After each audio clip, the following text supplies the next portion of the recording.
Mas Nutri, o que eu preciso saber a respeito da dieta cetogênica? Então a primeira coisa que você precisa saber é que durante a primeira semana, que é aquela fase de adaptação, a falta de glicose no seu cérebro pode causar alguns efeitos colaterais, como mau humor, cansaço, fraqueza. Mas não se preocupe, assim que o seu corpo se adaptar, tudo isso vai para bem longe e, ao contrário, você vai sentir muito mais disposição, concentração e não vai sentir fome.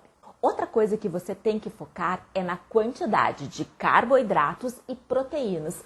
Mas por que proteínas, Nutri? Porque as proteínas em grande quantidade, elas também podem se converter em glicose e isso pode atrasar o seu processo de cetose. Outra coisa que você tem que observar é se você não está ingerindo uma quantidade muito baixa de gorduras ou de gorduras, por exemplo, proteínas com baixa quantidade de gordura. Por quê? Porque tanto as proteínas quanto as gorduras, elas vão ser moduladas de acordo com a sua atividade física. Lembrando que essa dieta cetogênica, a base da sua alimentação vão ser gorduras, focando também nas gorduras saudáveis. Outra coisa que você tem que observar também é se você não está ingerindo uma quantidade muito baixa de calorias. Porque se você estiver ingerindo uma quantidade muito baixa, isso pode diminuir o seu metabolismo, fazer com que você tenha perda de massa muscular, massa óssea, e não é isso que com certeza nós queremos. E além de ter uma desregulação hormonal.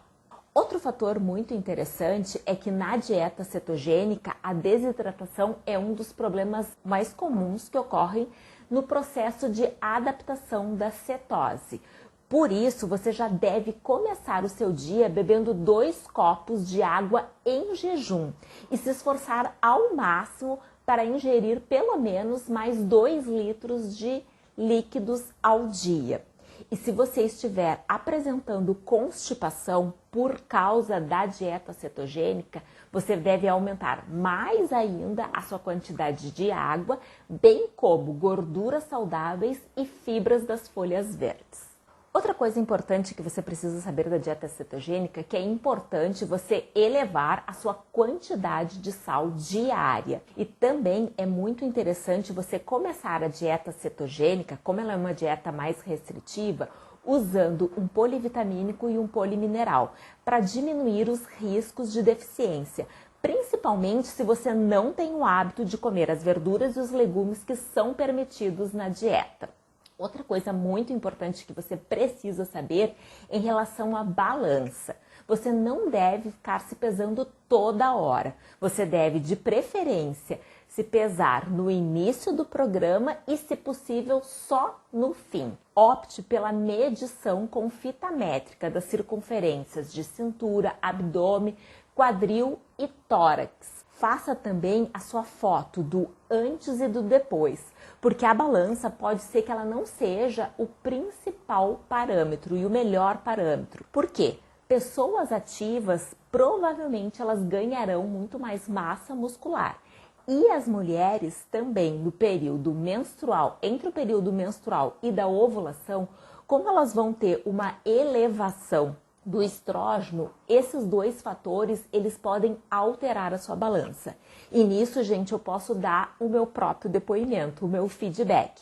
Uma vez que eu fiz a dieta cetogênica, na primeira semana que eu não estava tendo nenhuma alteração hormonal, eu consegui emagrecer X peso. Durante o período da ovulação ali e da parte de TPM, eu mantive o peso e no período menstrual eu até aumentei algumas gramas, mostrando então que é significativa essa alteração hormonal. É claro que isso depende de mulher para mulher e de alteração.